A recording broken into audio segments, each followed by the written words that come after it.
কি সুকুমার, কখন এলে? আগে এই আসছি, এখনো বাড়ি যায়নি। ও, তারপর রায়গড়ের খবর কি? আগে ভালো নয়। ভালো না কেন? শ্রীপুরের খুব আক্রোশ মহারাজের ওপর। খুড়ো মহারাজ আসছেন, তার কাছেই সব শুনবেন। খুড়ো মহারাজ আসছেন? আমি যে মহারাজ তাকে নিমন্ত্রণ করেছেন, আপনি তা জানতেন না? হ্যাঁ জানতাম, তা জানতাম। কবে আসছেন? তানজামে রওনা হয়েছেন, আজকালের মধ্যেই পৌঁছবেন। ও, মহারাজ কোথায় বেরিয়েছেন দেওয়ানজি? হ্যাঁ, মহারাজ কোথায় বেরিয়েছেন? তিনি একটু নগর ভ্রমণে গেছেন। ওই যে মহারাজ এসে পড়েছেন।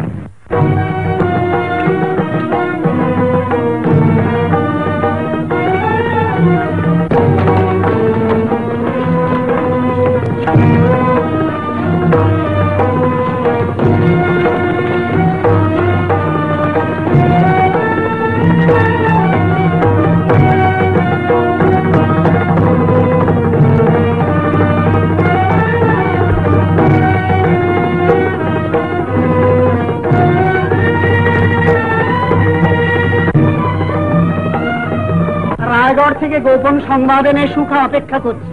কোথায়? খাস কামরায়। ও,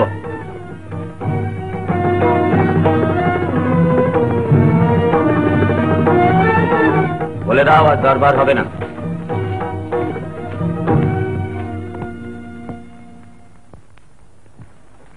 কি সংবাদ? রায়গড়ে গোপন বৈঠক হয়েছে। কে কে উপস্থিত ছিলেন? খিজিরপুর, শ্রীপুর, ভাওয়াল। কি স্থির হলো? তারা কেউই মহারাজের নেতৃত্বে মুঘলের সঙ্গে যুদ্ধ করবেন না। শ্রীপুর মহারাজের থামলে কেন? রাজন্যবর্গের সম্মুখে মহারাজের আবেদনপত্র খণ্ড খণ্ড করে ছিঁড়ে ফেললেন। শ্রীপুর? খুড়ো মহারাজ? তিনি বললেন তিনি যুদ্ধের বিরোধী। সংঘবদ্ধভাবে মোগলকে বাধা দেবার মতো একতা যখন নিজেদের মধ্যে নেই, তখন বৃথা লোকক্ষয় না করে মুঘলের বশ্যতা স্বীকার করে সন্ধি করাই শ্রেয়। রাজন্যবর্গ অনুমোদন করলে দেশের কল্যাণের জন্য তিনি সন্ধির প্রস্তাব নিয়ে দিল্লি যেতেও প্রস্তুত আছেন। মুঘলের পায়ে বাংলা বিক্রয় করবার ব্যবস্থা করছে ওই দেশদ্রোহী বৃদ্ধ। আমার নিমন্ত্রণ পত্র রাজা বসন্ত রায়কে দিয়েছিলে? হ্যাঁ মহারাজ। বিশ্রাম করোগে।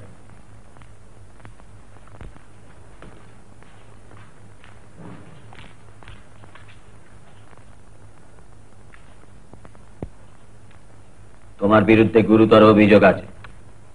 আমি রাজস্ব আদায় করতে পারিনি মহারাজ। রাজস্ব আদায়ের জন্য যশোরের যুবরাজকে আমি মাধবপুরে পাঠাইনি।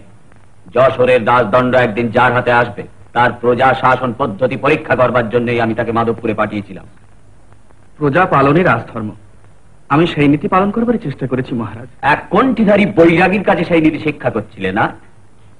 ধনঞ্জয় বৈরাগী সাধু পুরুষ, তিনি সবসময় মহারাজের মঙ্গল কামনা করেন। সেই বৈরাগীর প্ররোচনায় প্রজারা সব একযোগে খাজনা দেওয়া বন্ধ করেছে। মুঘলের সঙ্গে যুদ্ধ আসন্ন, অর্থের প্রয়োজন। রাজস্ব আদায় না হলে রাজ্য রক্ষা হয় কি করে? চুপ করে রইলে কেন? উত্তর দাও। আমার মতে মুঘলের সঙ্গে সন্ধি করাই উচিত। সন্ধি করাই উচিত? কাপুরুষ, দায়িত্ব জ্ঞানহীন অপদার্থ। আজ থেকে তুমি পদচ্যুত হল। যাও।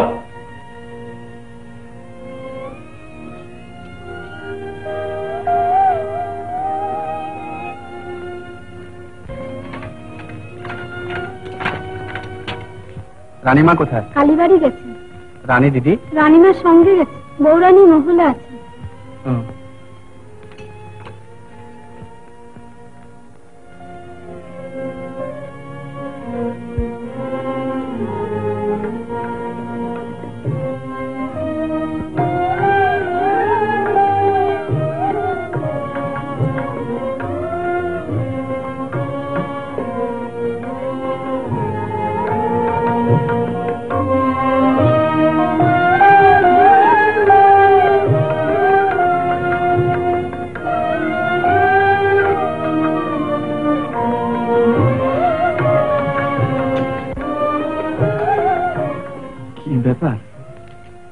রাজপুত্রকে রাজসভা চিনবে না সে আমি জানি। যে তাকে চিনেছে সে তাকে মালা পরিয়ে বরণ করে নিচ্ছে। রাজপুত্র? রাজার ঘরে কোনোদিনই পুত্র জন্মাবে না সুরমা, বিধাতারে অভিশাপ। রাজার ঘরে উত্তরাধিকারী জন্মায়, পুত্র জন্মায় না।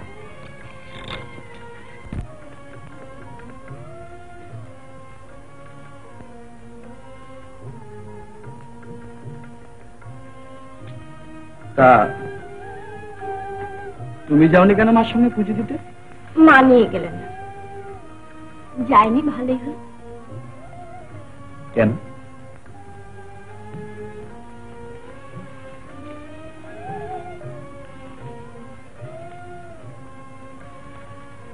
আচ্ছা, আমার বাবার অপরাধের জন্য কি আমি দায়ী? আমার সময় বড় ব্যথা পাই। কি বলেন? বলেন, শ্রীপুরের মেয়েকে ঘরে এনে ছেলের এই দুর্নীতি। আমি কি তোমাকে কোনো পরামর্শ দিই? তোমার বাবা যশোরের অধীনতা স্বীকার করেন না। মহারাজ তাই তোমার উপর রাগ দেখিয়ে তার শোধ তুলতে চান। দাদা! এ বিভা, দাদা ভালো আছিস? হ্যাঁ, মা আর আমি কালীবাড়িতে পুজো দিতে গিয়েছি। হ্যাঁ, শুনলাম। চলো দাদা, মা ডাকছেন। চল। বিভা,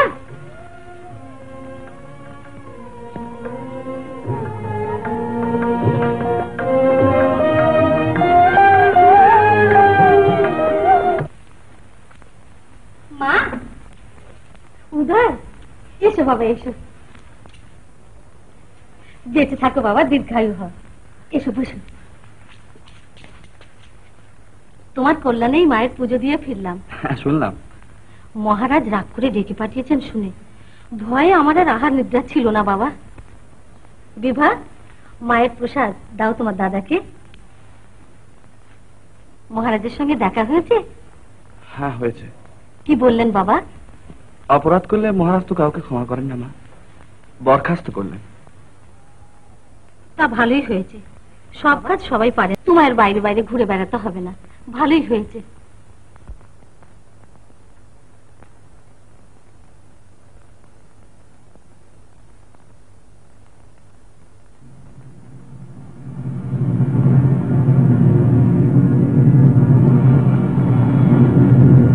কাকে দিয়ে পাঠালে? আমার বোন মঙ্গলা বৌরণিমার খাসদাসী, তার হাতে দিয়েছি চুপি চুপি যুবরাজকে দিতে। আচ্ছা, ঠিক হয়েছে, তুই যা। মহারাজ যদি জানতে পারেন দাদা? জানতে তিনি পারবেনি, কিন্তু তাই বলে চুপ করে বসে থেকে এত বড় মহাপাপ কিছুতেই ঘটতে দেব না। তুমি লোক পাঠিয়ে যা হোক ব্যবস্থা করো দাদা। আহা, যাদের পাঠাবো তারা দিয়ে মরবে। বিভা, এখন আর ভাববার সময় নেই। তোমার দাদা সৎ কাজেই যাচ্ছেন, মা ওকে রক্ষা করবেন। হ্যাঁ, দেখো, যদি কেউ কিছু জিজ্ঞেস করে বলবো কোথায় গেছে কিছু বলে যায়, আর কখন ফিরবে তারও কিছু ঠিক নেই, কেন?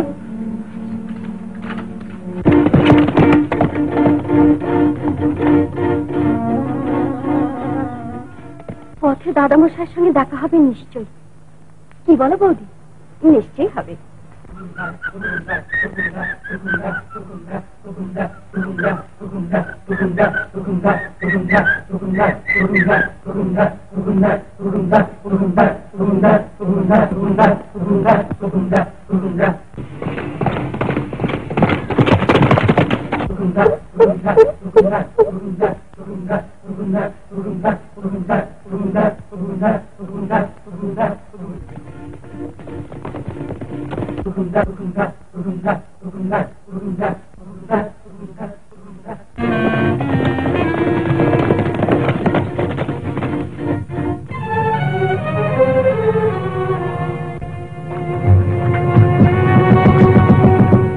দরজা খোলো, দরজা খোলো, দরজা খোলো, নইলে দরজা ভেঙে ভেতরে যাবো।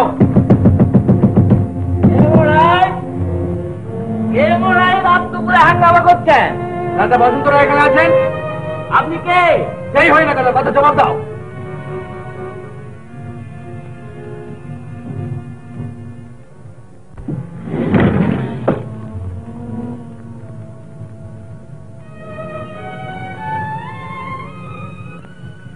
আমার অপরাধ নেবেন না হুজুর, আমি ঠিক বুঝতে পারিনি। খুড়ো মহারাজ এখানে আছেন? না হুজুর, আজ সন্ধ্যায় তার পৌঁছবার কথা ছিল, আমরা তার ব্যবস্থাও করে রেখেছি, কিন্তু তিনি আসেননি হুজুর। ভেতরটা আমি দেখবো। আসুন হুজুর।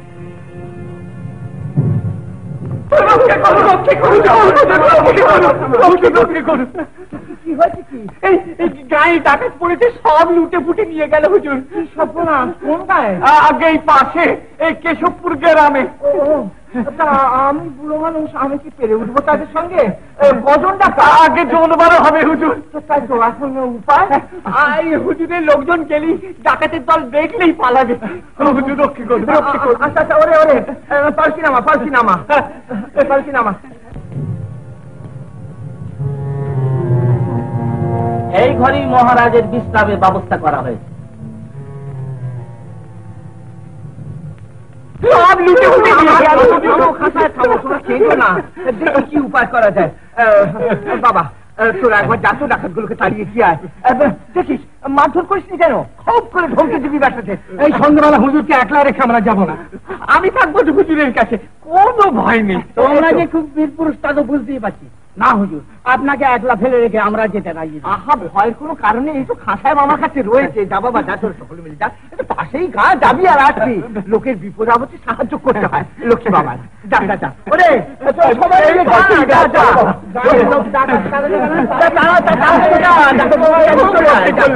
খুব রক্ষে করবেন, কোনো ভয় নেই। খাসায় বসো বসো বসো। কি ব্যাপার মুকুট মশাই, রাত্রি ঘুমোতে দেবেন না কি?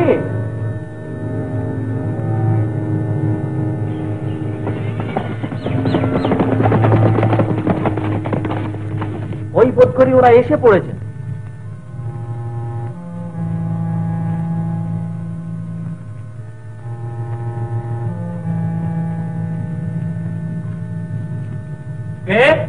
যুবরাজ, আপনি এখানে? দাদা মশাইয়ের খোঁজে। আচ্ছা, এই ছুটিতে বিশ্রাম করবার কথা, তুমি জানলে কি করে? আগে আমার উপর আদেশ ছিল এইখানেই বিশ্রামের ব্যবস্থা করে রাখবার। তিনি রায়গড় থেকে বেরিয়েছেন কিনা জানো? আগে হ্যাঁ হুজুর, পালকিতে রওনা করিয়ে দিয়ে আমি একবার মাধবপুর হয়ে আসছি। এইখানেই তাকে পাবো এই তো জানি। তাহলে তিনি পথে আটক পড়েছেন। আমি চললাম তার সন্ধানে। সঙ্গে যাবো হুজুর? না, তোমার ঘোড়া নিয়ে আমি চললাম, আমার ঘোড়া এখানে রইল।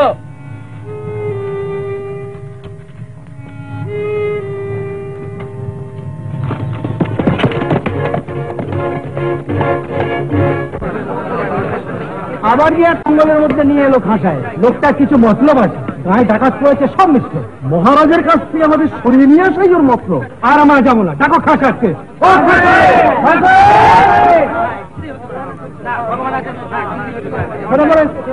নিঃশ্বাস, শুধু কোথাও তাকে খুঁজবো আর খুঁজে কাটবো। এখন চলো যত শিগগির পারো, ওদিকে মহারাজের কি হলো কে জানে।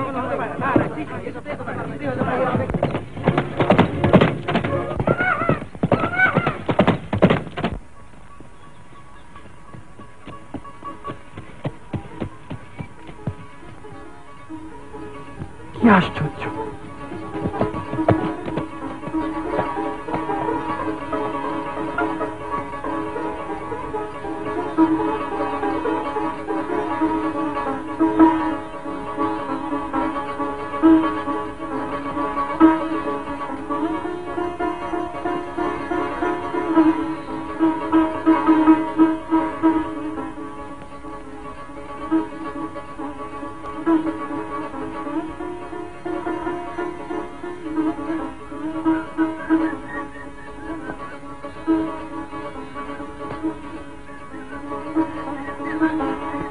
সালাম সালাম হুজুর।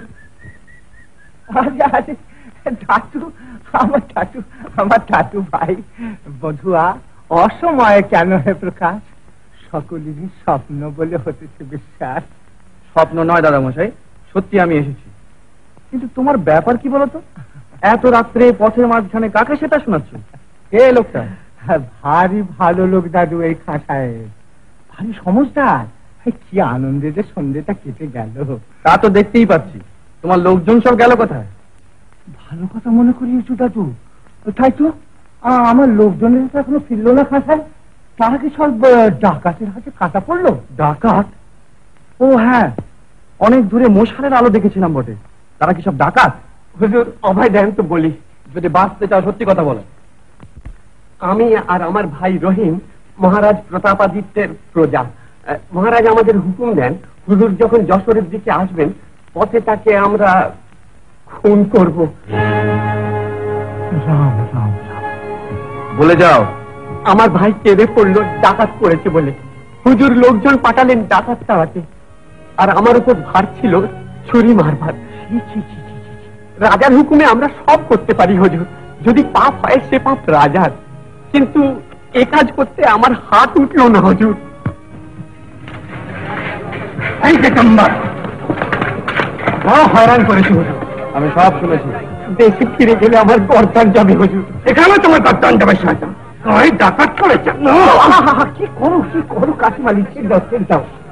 শোনো খা সাহেব, আপাতত তুমি রায়গড়ে ফিরে যাও, আমি যশোর থেকে ফিরে তোমার যা হয় একটা ব্যবস্থা করছি। যাও। এরপরও যশোর যাবার ইচ্ছা আছে দাদা মশাই? হ্যাঁ ভাই, যশোর যেতে হবে বই কি। আমি ভব সমুদ্রের কিনারায় এসে দাঁড়িয়েছি, আমার ভয় কাটে।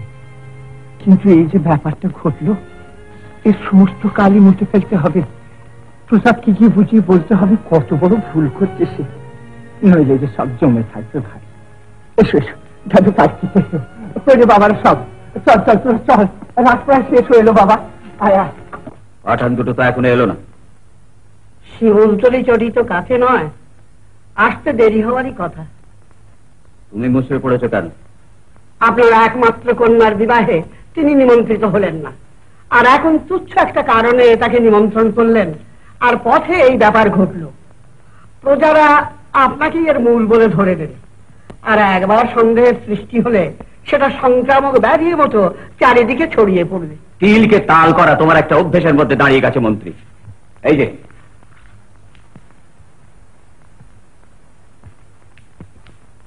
কি সংবাদ?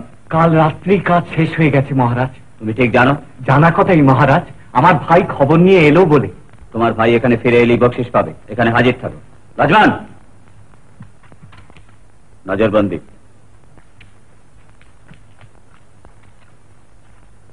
খবরটা পাওয়া মাত্রই আমাদের রায়গড়ে যাত্রা করতে হবে।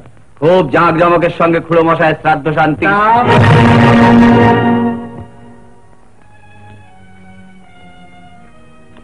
প্রতাপ, আমাকে ভয় কিসের? আমি তোমার পিতৃব্য, আর সে কথা যদি স্বীকার নাও করো, আমি বৃদ্ধ বলহীন, তোমার কোনো অনিষ্ট করি সে ক্ষমতা তো আমার নেই। আমার সঙ্গে কথা কও প্রতাপ, কতদিন পরে তোমার সঙ্গে দেখা হলো। এসো তোমাকে আলিঙ্গন করি। যে মুঘলের সঙ্গে সন্ধি করবার জন্য আমার শত্রুপক্ষের সঙ্গে গোপন বৈঠক করে তাকে আমি আত্মীয় বলে মনে করি না, তাকে স্পর্শ করতেও আমার ঘৃণা বোধ। এই তোমার রাগের কারণ। তুমি কি সংবাদ পেয়েছো আমি জানি না, কিন্তু আমি তোমাকে বলছি, দেশের কল্যাণে দেশের কল্যাণ আপনার দ্বারা হবে না খুড়ো মশাই। আপনি দেশদ্রোহী। মুঘলের পদলেহন করাই হচ্ছে আপনার জীবনের একমাত্র ব্রত। না প্রতাপ না, আমি শান্তি কামী। দেশ ও দশের শান্তি আমার জীবনের একমাত্র ব্রত। বেশ, আমি তোমাকে কথা দিচ্ছি, যুদ্ধ বিগ্রহের আলোচনায় আর আমি কোনোদিন যোগ দেব না। আপনি যোগ দিন বা না দিন তাতে আমার কিছু মাত্র ক্ষতি বৃদ্ধি নেই। দাঁড়াও প্রতাপ, আমার আরো দুটো কথা বলবার আছে, এরপর হয়তো আর বলবার অবকাশ পাবো না। যে কোনো কারণেই হোক, তুমি আমাকে বধ করবার জন্য অস্ত্র তুলেছ। মৃত্যুকে আমি ভয় পাই না প্রতাপ, আর কটা দিনই বা বাঁচব, কিন্তু তুমি আমাকে বধ করে গুরু হত্যার পাপে লিপ্ত হয়েও না, তাতে তোমার ইহকাল বা পরকালের মঙ্গল হবে না বাবা।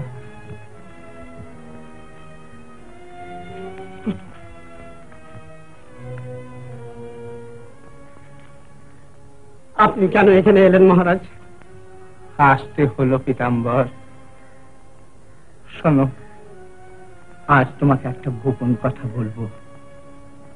প্রতাপের জন্মপত্রিকায় লেখা আছে সে পিতৃঘাতী হবে। সে কি? সদ্য দাদা শৈশবে ওকে হত্যা করতে চেয়েছিলেন, আমি তাকে নিরস্ত করি। পুত্র নির্বিশেষে আমি তাকে লালন পালন করেছি, আমি তার পিতৃস্থানীয়। জন্মপত্রিকার লিখন এখন যদি আমার উপর দিয়ে ফলুক, কি আর করা যাবে? এসব জেনেও আপনি? নিয়তি পীতাম্বর, নিয়তি। নিয়তিকে বাধ্যতে মানুষের সব চেষ্টা, সব সতর্কতা সেখানে ব্যর্থ হয় ভাই। আমি না এলে প্রতাপ আসতো আমার কাছে। নিয়তির গতি কেউ কপাট বন্ধ করে আটকে রাখতে পারে না পীতাম্বর। আপনি এখনই চলে যান, আমি জোর হাতে ভিক্ষা চাইছি। তা কি হয়? এতদিন পরে সুরমা দিদিকে দেখবো, আমার বিভা দিদিকে দেখবো, তাদের নিয়ে কত আমোদ আহ্লাদ করবো। কটা দিন না থেকে গেলে কি চলে পীতাম্বর? আর সমন তো আমার শিওর এসে দাঁড়িয়েছে। আমি হাসতে হাসতে তাকে বলি, মরণ রে তুই আমার সমান, আসুক মরণ, আমি তাকে বরণ করে নেবো পীতাম্বর। যাই এখন একবার বিভা দিদির মহলে যাই। জয় বলছিল দিদির আমার দুর্জয় অভিমান হয়েছে, এইবার মানভঞ্জনের পালা গাইতে হবে ভাই, মানভঞ্জনের পালা গাইতে হবে।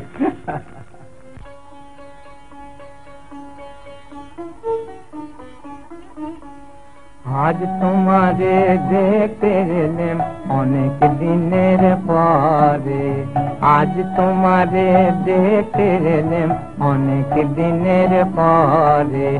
ভয় করো না, সুখে থাকো, বেশিক্ষণ থাকবো না কো, এসেছি দ্বন্দ্ব দুয়ে তরে। আজ তোমারে দেখতে এলাম অনেক দিনের পরে।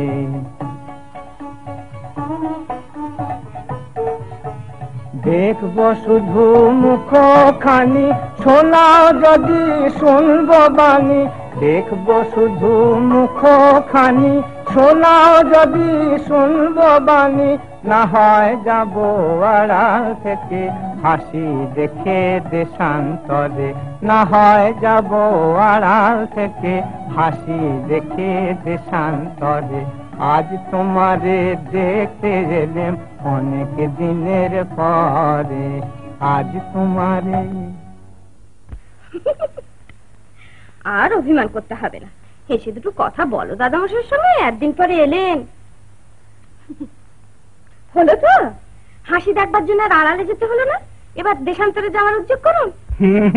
অত সহজে নয়, এক মাথা পাকা চুল এনেছি দিদি, নিকেশ না করে এখান থেকে এক পাও নড়ছি না। মিথ্যে বড়াই কেন করো দাদামশাই, আধ মাথা বই চুল নেই। হায় রে দিদি, সে একদিন ছিল যখন এই বসন্ত রায়েরও এক মাথা চুল ছিল, তখন কি আর এই এতখানি পথ বেদ তোদের খোসামত করতে আসতাম রে? ওরে, মাথায় একটা পাকা চুল দেখলে তোদের মতন 10টা সুন্দরী চারিধার থেকে ঘিরে ধরতো, আর মনের আনন্দে 50টা কাঁচা চুল তুলে ফেলতো। আচ্ছা দাদামশাই, আপনার যখন এক মাথা ভর্তি চুল ছিল, তখন আপনি এখনকার চেয়ে আরো সুন্দর দেখতে ছিলেন। দেখো দিদি, এ সম্বন্ধে অনেক মতভেদ আছে। এই ধরো না, আমার নাতনিরা আমার টাক দেখে মোহিত হয়, তারা আমার মাথা ভর্তি চুল দেখেনি। আবার আমার দিদিমারা আমার চুলের বাহার দেখে মোহিত হতেন, তারা আমার টাক দেখেননি। আবার যারা দুটোই দেখেছে তারা ঠাউরি করতে পারে না যে আমি আগে দেখতে ভালো ছিলাম না এখন দেখতে ভালো হয়েছি। কিন্তু তাই বলে তোমার যতটা টাক পড়েছে, এর চাইতে বেশি টাক পড়লে আর তোমাকে ভালো দেখাবে না দাদামশাই। ঠিক কথা বলেছিস দিদি, ঠিক কথা। টাকটাকে এইখানে আটকে রাখতে হবে, ওকে আর এগোতে দেওয়া হবে না। টাকের কথা থাক, শুনুন দাদামশাই, আপনি বিভার যাহা একটা উপায় করুন। ওর বড় দুঃখ। দুঃখ? কিসের দুঃখ দিদি? বিয়ের পর ঠাকুর জামাইকে একবারও নেমন্তন্ন করে আনা হয়নি, এতে ঠাকুর জামাইকে অপমান করা হচ্ছে না? আহ বৌদি, তুই থাম তো, ভালো করে শুনতে দে। হ্যাঁ দিদি, বলো তো শুনি। আচ্ছা বেশ, শোনো। স্বামীকে এরকম তুচ্ছ তাচ্ছিল্য করলে কোন মেয়েটা সহ্য করতে পারে বলুন দেখি দাদামশাই? ঠিক কথাই তো। বিভা ভালো মানুষ, তাই কাউকে কিছু বলে না, আপন মনে লুকিয়ে কাঁদে। হ্যাঁ, বিভা কাঁদে? কাঁদে না হাতি, কালো বিকেলে কাঁদছিল দাদামশাই। না দাদামশাই, চোখে বালি পড়েছিল তাই। আপনি ওর কথা শুনবেন না, আপনি ঠাকুর জামাইকে আনবার ব্যবস্থা করুন যদি বিভার হাসি মুখ দেখতে চান। নিশ্চয়ই নিশ্চয়ই, আমি এখনই ব্যবস্থা করছি। ও তাই দিদির আমার অমন ঢলঢলে মুখখানি শুকনো দেখাচ্ছে। ছি ছি ছি, ভারী অন্যায় হয়ে গেছে। আমি এখনই ব্যবস্থা করছি দিদি, আমি এখনই ব্যবস্থা করছি। দাদামশাই, তুমি যদি কারো কাছে এইসব কথা বলো, আমি আর জীবনে তোমার মুখ দেখব। ওরে, যার মুখ থেকে চোখ সরাতে পারবি না তাকে আগে আনি, চন্দ্রদ্বীপের চাঁদ থেকে তো আগে ধরে আনি। মামা, এই যে তাই মশাই। রমাপতি ভালো আছো? আজ্ঞে হ্যাঁ, এইমাত্র শুনলাম আপনি এসেছেন। তোমার সঙ্গে দেখা হয়ে খুব ভালো হলো। আমার যেটি কাজ তোমাকে করে যেতে হবে বাবা। আদেশ করুন। দেখো, আমাদের তরফ থেকে একটা ভারী ভুল হয়ে গেছে, যার জন্য বিভা বড্ড দুঃখ পাচ্ছে। দাদা মশাই, তুই চোখ পাকাচ্ছিস কেন বলতো? চলো রমাপতি, দাদা ভাইয়ের সঙ্গে একটা পরামর্শ করে যা হয় করা যাবে। চলো।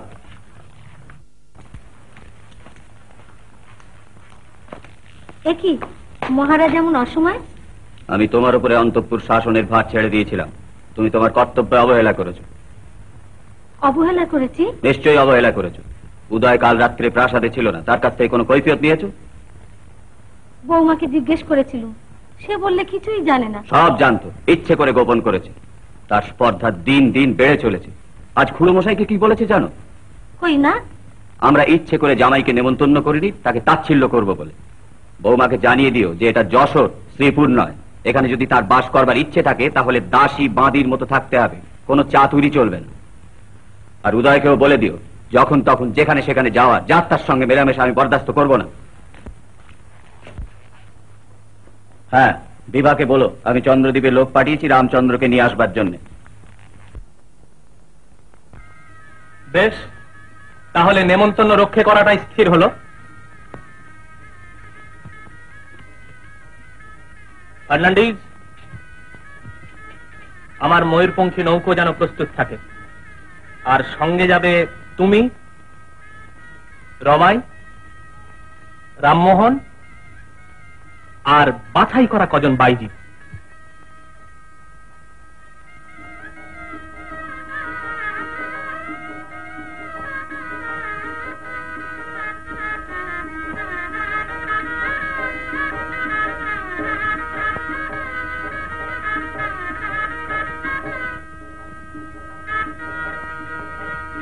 রামমোহন, বাইজিরা কোথায়? তারা তোকে উঠেছে মহারাজ।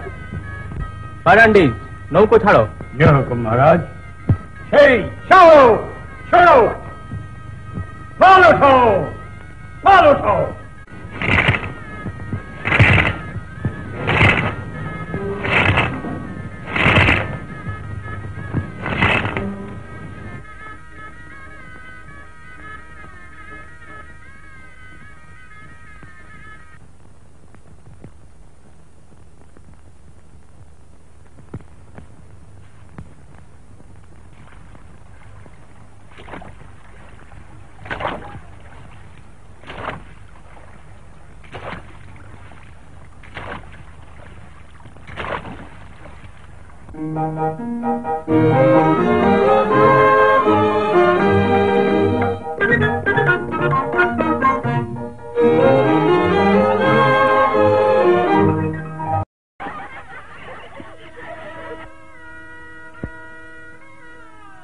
কতবার বলেছি বিভাগ ছিল আমি বেঁধে দেবো, কথা গেরাজি করো না কেন বৌমা? কেন মা? ব্যস্ত হচ্ছিল। বেশ হচ্ছিল না ছাই, দাও চিরুনটা আমাকে।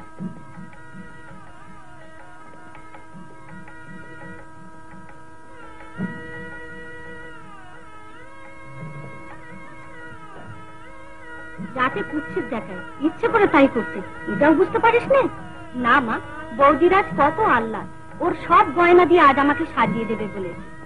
আমি বারণ করছি বিভা, ওর গয়না তুমি গায়ে তুলবে না। কেন মা? শ্রীপুরের মেয়ে, ওরা সব টুকটাক জানে। ওর গয়না গায়ে দিয়ে শেষকালে স্বামীর বিষ নজরে পড়বে। তুমি বৌদিকে বিষ নজরে দেখো, তাই ওই সব কথা বলছো। শোনো মেয়ের কথা বলি, এতখানি বয়স হলো তোর, আর বুদ্ধি শুদ্ধি কবে হবে বিভা? ভিজে বিড়ালটির মতো। মা, আমি আর ওসব কথা শুনতে চাই না।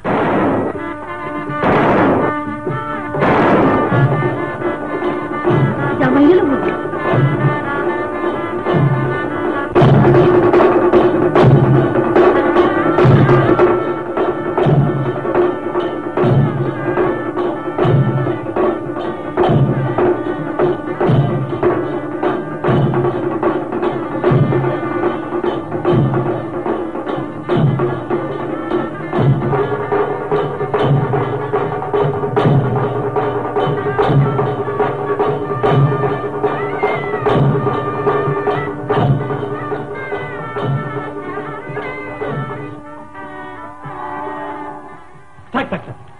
এসো বাবাজি।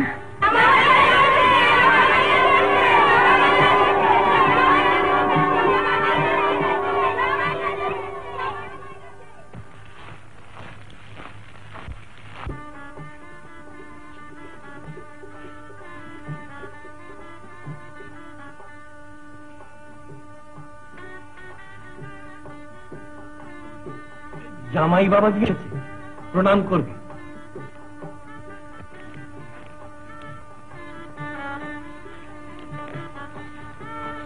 ভালো আছো? আচ্ছা, হ্যাঁ।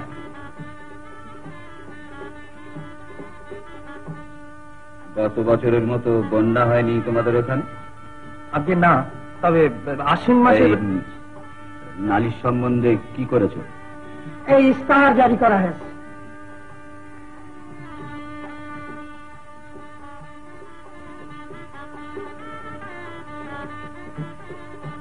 বাবাজিকে নিয়ে যাও, বিশ্রাম করো। এসো বাবা।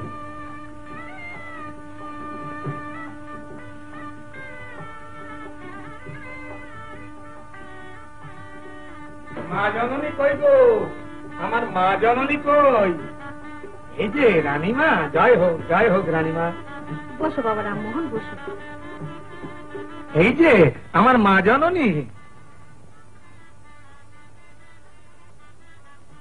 ভালো আছে তো রামমোহন? আপনার শ্রীচরণ আশীর্বাদে রানীমা। জামাই কোথায় বাবা? আরামবাগে বিশ্রাম করছি। জামাইয়ের পথে কোনো কষ্ট হয়নি তো? না রানীমা, আমরা রেতে রেতেই নৌকো বেয়ে এসেছি।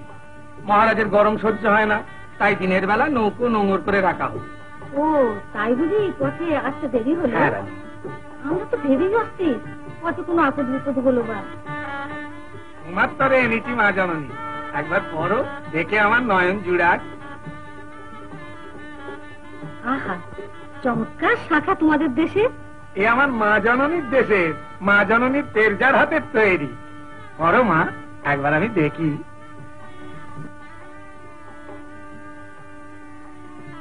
কি সুন্দর মানিয়েছে।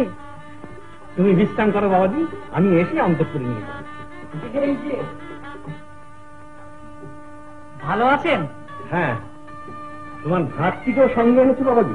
আমি রসভাণ্ড, সঙ্গে না থাকলে কি চলে?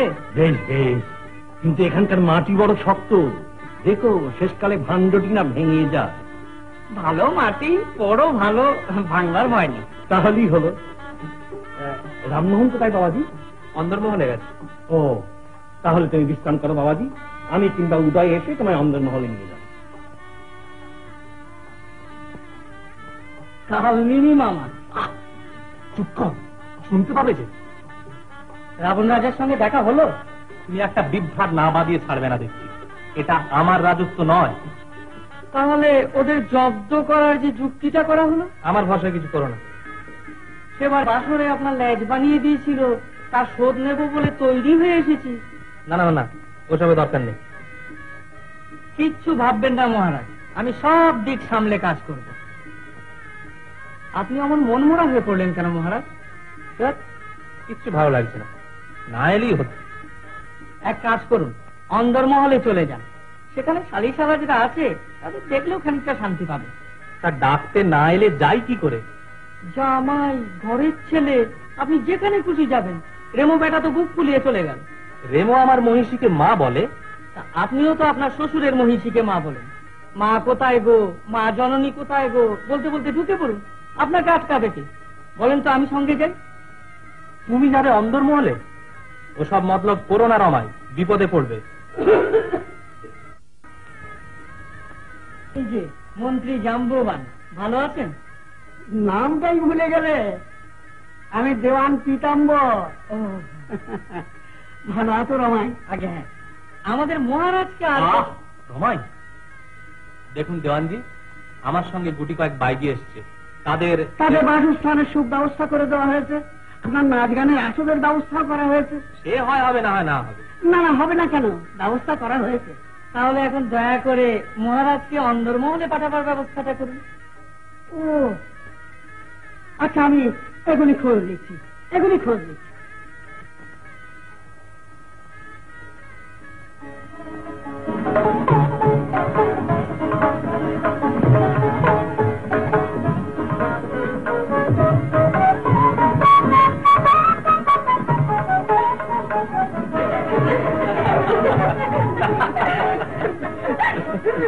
তোমার ম্যাচটি কোথায় রেখে রে ভাই রামদাস? ম্যাচটা? হ্যাঁ গো। ও হো হো হো, সেটা তো ভাই চন্দ্রদ্বীপে রেখে এসছি। কেন গো? সেটা তো আমার নিজের নয়, তোমাদের সঙ্গে আলাপ পরিচয় করবো বলে ওটা পরে এসেছিলাম।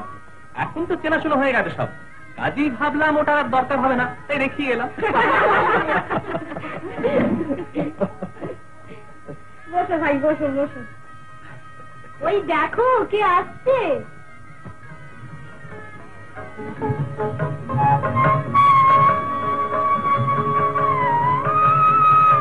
বসো ভাই বরের পাশে।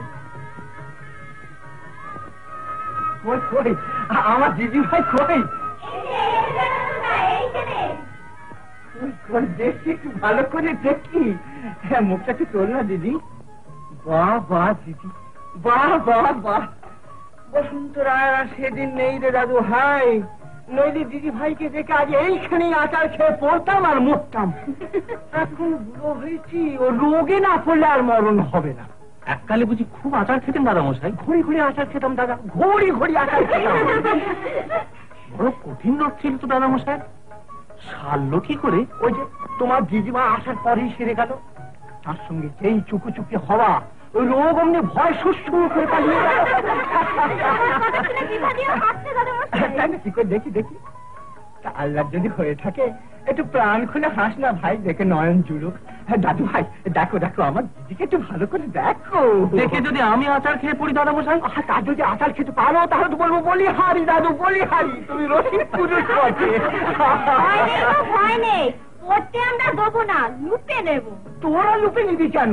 যার জিনিস সে লুপে নেবে। কি বলিস দিদি ভাই? হ্যাঁ ও মা, শুধু দিদি তুমি আমার মুখটি চুন করে দাঁড়িয়ে আছো কেন? ও আমার দাদু ভাই কোথায়? উদয়, মিনতি, যা তো চট করে আমার নাম করে একবার উদয়কে ডেকে নিয়ে আসো। যা যা, শিগগির যা। চন্দ্রদ্বীপ থেকে বাইজিরা ছাড়া আর তো কেউ রামচন্দ্রের সঙ্গে আসেনি। তাহলে কোথেকে এলো? এখানকার লোক তো না, আমরাও তো কেউ কোনোদিন দেখিনি।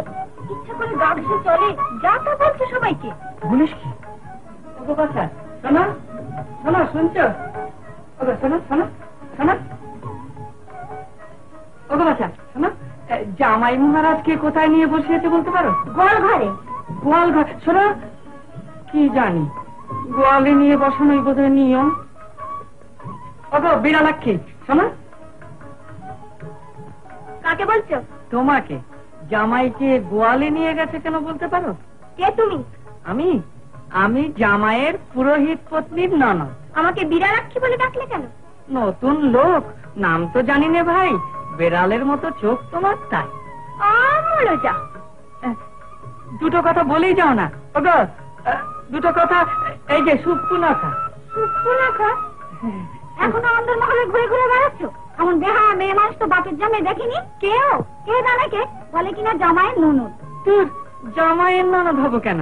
জামাইয়ের পুরোহিত পত্নীর ননদ। তার যার ননদই হও না কেন, এখন ভালো ভালো অন্দরমহল থেকে যাবে কিনা বলো, নাহলে বকান্দাজ দেখে ঘাড় ধাক্কা দিয়ে বার করে দেবো। মুখ তো নয় যেন এক গাছের ছেঁটা। আর তোর মুখ তো নর্দমা, ঝাঁপ দিলেও পরিষ্কার হয় না। ওই রে, জামাইয়ের জলপান গুছুতে এত দেরি হচ্ছে কেন? এই যে নিখোঁজা জননী, আপনাকেই খুঁজছিলাম। ওমা, ইয়া কি? আমি জামাই মহারাজের পুরোহিত পত্নীর ননদ। হ্যাঁ, আমি যে তোমায় চিনি ঠাকুর, তোমায় খেলে টেনে এনেছে।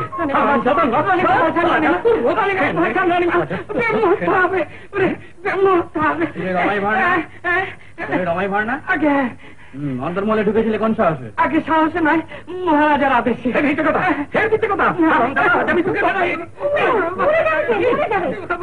এটা চামার, এটা চামার রানীমা, এটাকে মারলে আমার কথা শোন মোহন, ছেড়ে দে বাবা, ছেড়ে দে। উদয়, এটা অন্দর থেকে বার করে দে বাবা। ছেড়ে দে বাবা, ছেড়ে দে। আপনার আদেশ রানীমা, বেশ চল চল, তোমরাটাকে আমি খাল পার করে রেখে আসবো রে বেটা।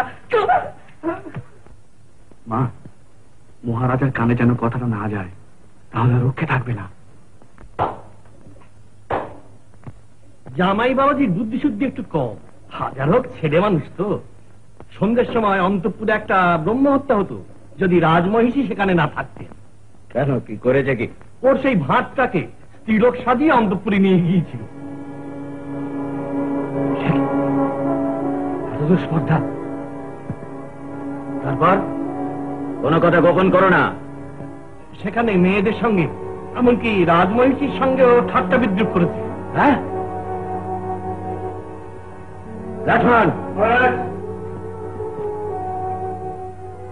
রামচন্দ্র কোথায়?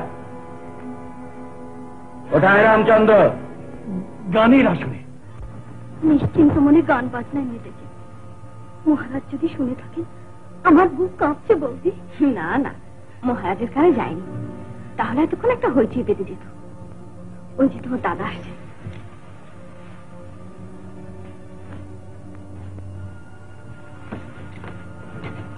সব কথা শুনেছেন, আমি রামচন্দ্রকে পাঠিয়ে দিচ্ছি। ওরা যেন ঘরের দরজা না বলে। কি হবে ভগবান জানেন না। রাজমা সরকারকে হুকুম দিয়েছেন, আজকে রাত্রে রামচন্দ্রের মাথা কেটে ফেলতে। চুপ চুপ, বিভা যাতে কথা না শুনে। আমাকে লুকিও না দাদা, কি হয়েছে বলো। এসে বলছি বোন, এসে বলছি। আরে এসো যুবরাজ ভায়া, এসো এসো। তোমার ভগ্নীও এলেন না, তোমার গৃহিণীও এলেন না। তুমি না হয় এসে একটু গানের আসরে বসো। বাইরে এসো, কথা আছে। কি ব্যাপার?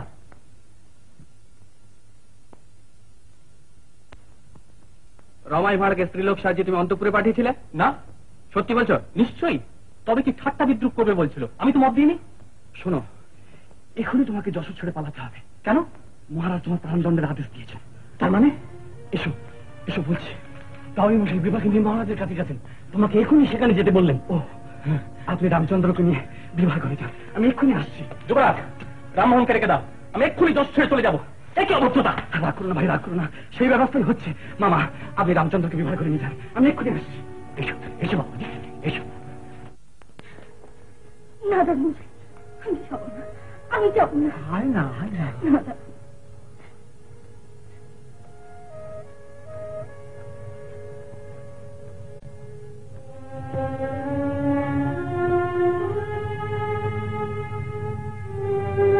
বাবা প্রতাপ,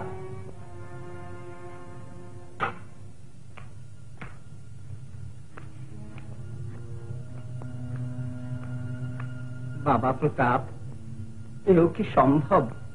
কেন সম্ভব নয়?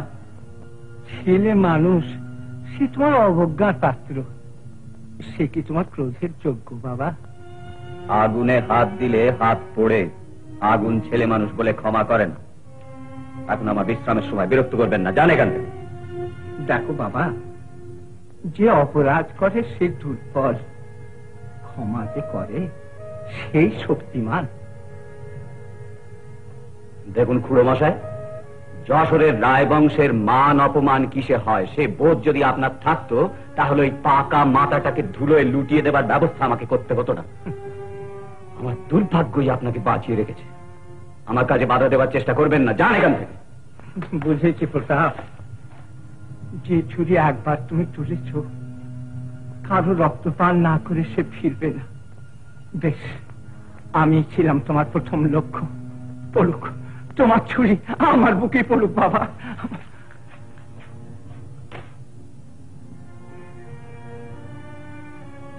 বিভার কথা একবার ভেবে দেখো বাবা। বিভার কথা বিভা ভাব, আপনাকে তার জন্য ওকালতি করতে হবে না। বিভা আমার মেয়ে, বংশমর্যাদা জ্ঞান ওর আছে। বেশ, ওর কি বলবার আছে বলুক, আমি শুনবো। আচ্ছা, আচ্ছা দিদি, দিদি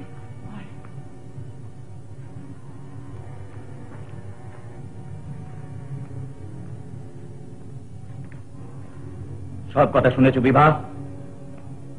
একটা ভাঁড়কে স্ত্রীলোক সাজিয়ে অন্তঃপুরে নিয়ে গিয়ে তোমার মাকে অপমান করবার মতো দুর্বুদ্ধি যে মাথাটায় গজিয়েছিল, সে মাথাটাকে আমি কেটে ফেলবার হুকুম দিয়েছি। কিছু বলবার আছে? আপনি মহারাজ, আপনি দণ্ডদাতা বিচারক। শুনলেন খুড়ো মশাই? একটা অপদার্থ স্বামীর জীবনের চেয়ে যশোর রাজবংশের সম্মান বিভার কাছে অনেক বড়, জানে কেন? কি করলি দিদি, কি করলি? মহারাজের পায়ে ধরি তোর স্বামী প্রাণ ভিক্ষা চেয়ে নে দিদি, চেয়ে নে।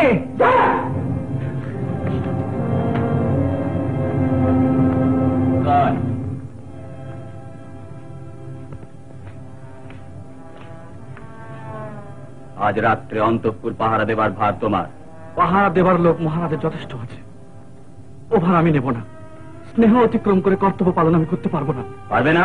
না মহারাজ, পারবো না। ও রাজমান, মহারাজ মুখতিয়ার খাঁকে বল অন্তঃপুরের সব দরজায় কড়া পাহারা মোতায়েন করতে, কেউ যেন বাইরে যেতে না পারে। আর সে নিজে সিং দরজা পাহারা দেবে। যোগ মহারাজ। পাহারা দেবে মুক্তিয়ার খাঁ। তুমি কেউ যদি পালিয়ে যায় কৈফিয়ত দিতে হবে তোমাকে। যাও।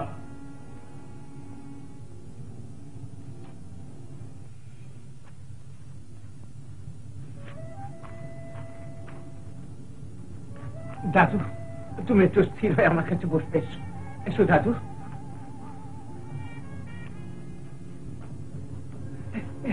দাদু, কি হলো? কোনো ভয় নেই বিভা, আমি বেঁচে থাকতে রামচন্দ্রকে কেউ স্পর্শ করতে পারবে না। শুনো না,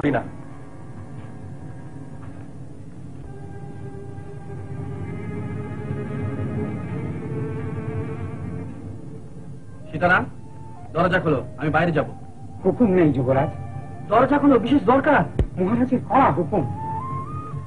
আমাকে যেতেই হবে, ইচ্ছা হয় জোর করে আটকাও। আপনি জানেন আমি তা পারবো না, কিন্তু আমার বাঁচবার উপায়। কি করতে বলো? আমাকে বেঁধে রেখে যান, একটা কৈফিয়ত দিতে পারবো। বেশ, তাই হোক।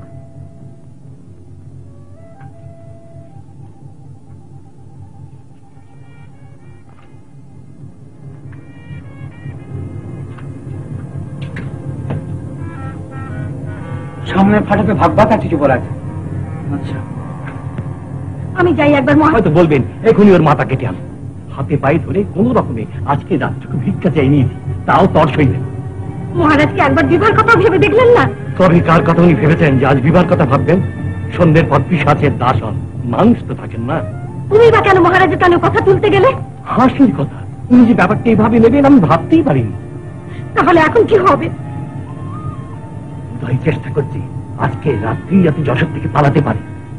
একই অত্যাচার যুবরাজ, একই অত্যাচার। আমি মহারাজকে বলবো যে আপনি জোর করে বেঁধেছেন। সিং রাজ্যের মুক্তিয়ার খাঁ আছে, সেটা কি করে পার হন দেখবো।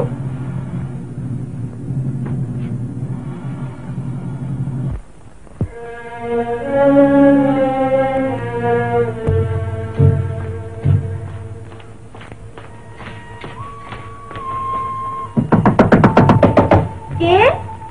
আমি, দরজা খোলো।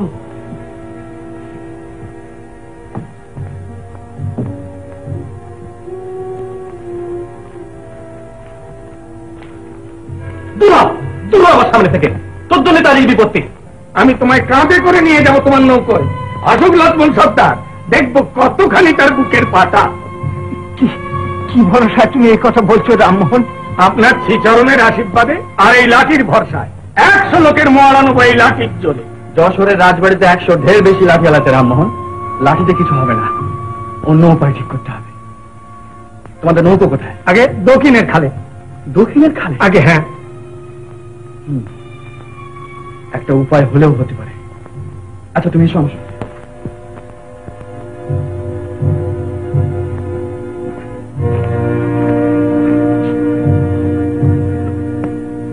তোমাদের ময়ূরপঙ্খী কোথায়? বড় নৌকো তো খালের মধ্যে ঢুকতে পারেনি, খালের মুখে আছে। এই নৌকে বাইজিরা এসেছে। নৌকোর মাঝি মোল্লারা? তারা সব নৌকোই আছে। যুবরাজ, আমি মহারাজকে ফিকে বেঁধে খালে ঝাঁপিয়ে পড়বো? না না মোহন, আমি অসম্ভব কাজ করতে যাবো না। একটা অন্য উপায় ঠিক করতে হবে।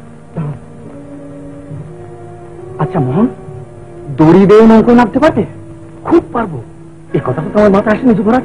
কিন্তু দড়ি, দড়ি কোথায় পাবো? দড়ির ব্যবস্থা আমি করছি, তুমি অপেক্ষা করো।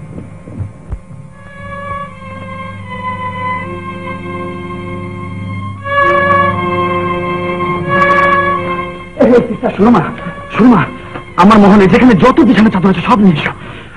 কি হলো দাদু, কি উপায় করলে? উপায়টা হয়েছে দাদু মশাই, তোমরা এখানে অপেক্ষা করো, আমি এসে দেখে নিয়ে যাবো। আচ্ছা দাদু, কি ভগবান।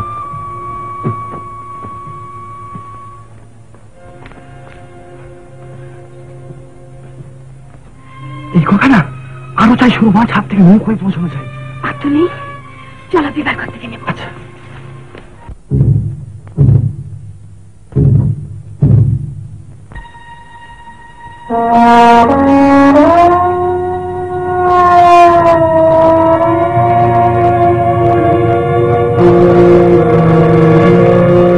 তোমার সন্তান বেঁচে থাকতে কোনো ভয় নেই মা জননী, কোনো ভয় নেই।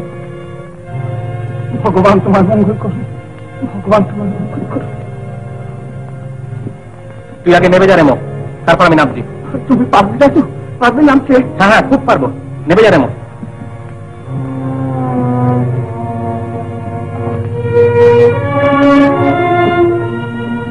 সাবধান।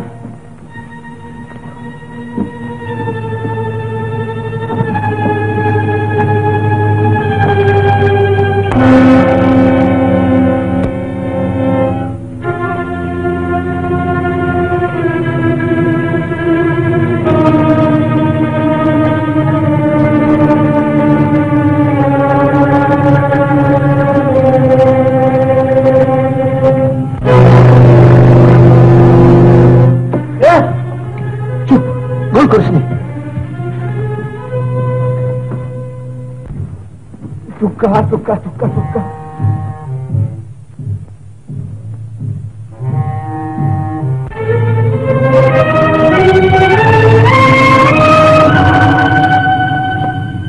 টুকা টুকা টুকা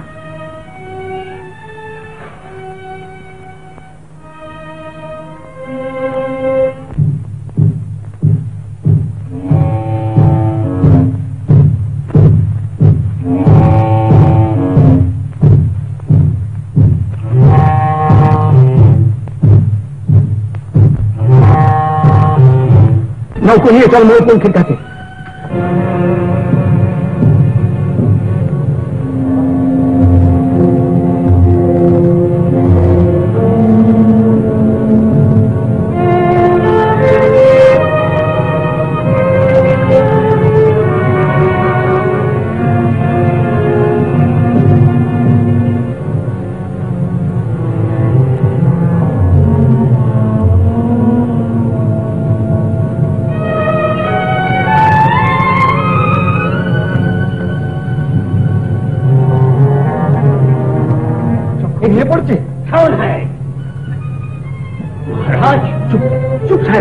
বিপদ, এখন নৌকো ছাড়তে হুকুম দাও, পরে সব শুনবে, পরে সব শুনবে।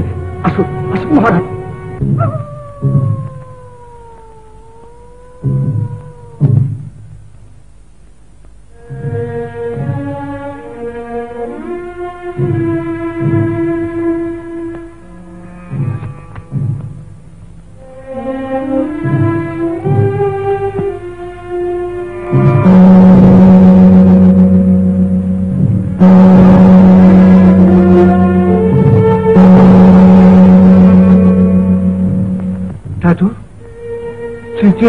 ঘন্টা বাজলো না?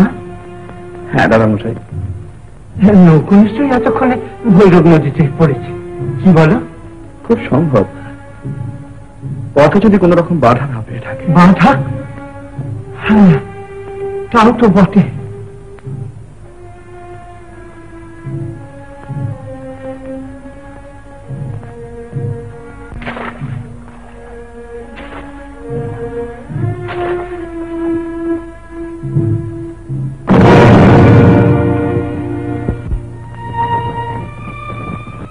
রাজবান, ও কিসের আওয়াজ? কামানে। কামানে? আর ভয় নেই বিভা, নৌকো ভৈরবে পড়েছে। কি করে বুঝলে দাদা? কামানের আওয়াজ শুনলি না? ওদের নৌকোয় কামান আছে, এই তারই আওয়াজ। যাক, ভগবান রক্ষা করেছে, ভগবান রক্ষা করেছে। আর ওদের নৌকো আটকাতে পারবে না তো? তার সাধ্য ওদের নৌকো আটকায়। ময়ূরপঙ্খী নৌকো পাখির মতো উড়ে চলে যায়।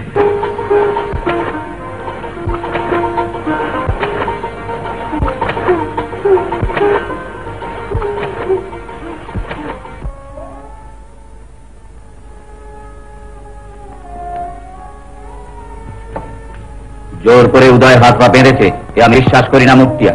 ইচ্ছে করে বাঁধিয়েছে এই নমক হারাম পাঠা। না না, সব দোষ আমার বাবা প্রতাপ, সব দোষ আমার।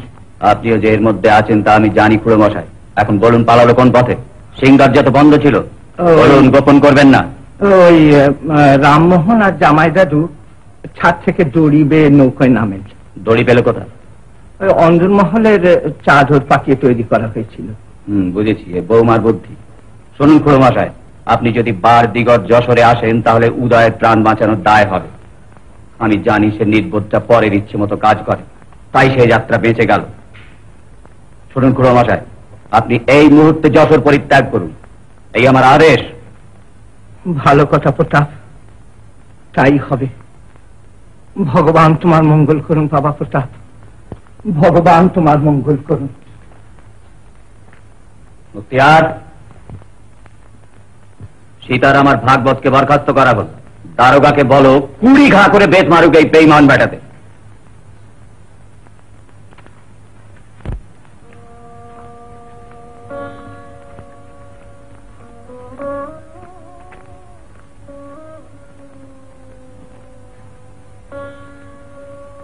এই রইল দিদি, সেটার সেটা আর বাঁচবে না। সব তার কথা পোতার ছিঁড়ে দিয়েছে দিদি, সব তার কথা ছিঁড়ে দিয়েছে। সুখে থাকো শুধু মা, সুখে থাকো দিদি, সুখে থাকো।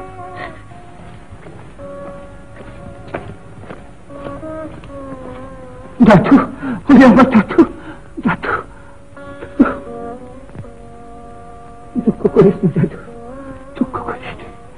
সুখে থাক ভাই, সুখে থাক।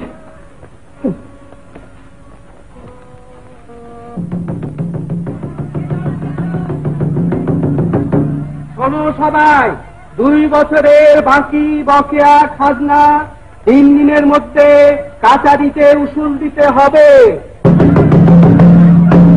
শোনো সবাই, 2 বছরের বাকি বকেয়া খাজনা 3 দিনের মধ্যে কাছারিতে উসুল দিতে হবে। যারা না দেবে তাদের অস্থাবর সম্পত্তি, হাল গরু যা কিছু সব রাজ সরকারে বাজেয়াপ্ত হবে।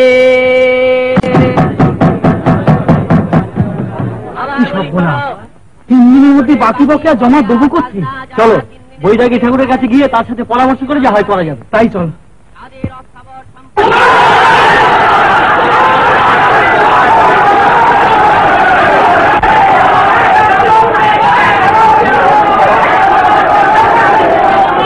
হাসপাতাল তো কম নয়, বলা নেই কওয়া নেই, দলবল নিয়ে ভেতর ঢুকে পড়েছো। মানা মানে না হুজুর।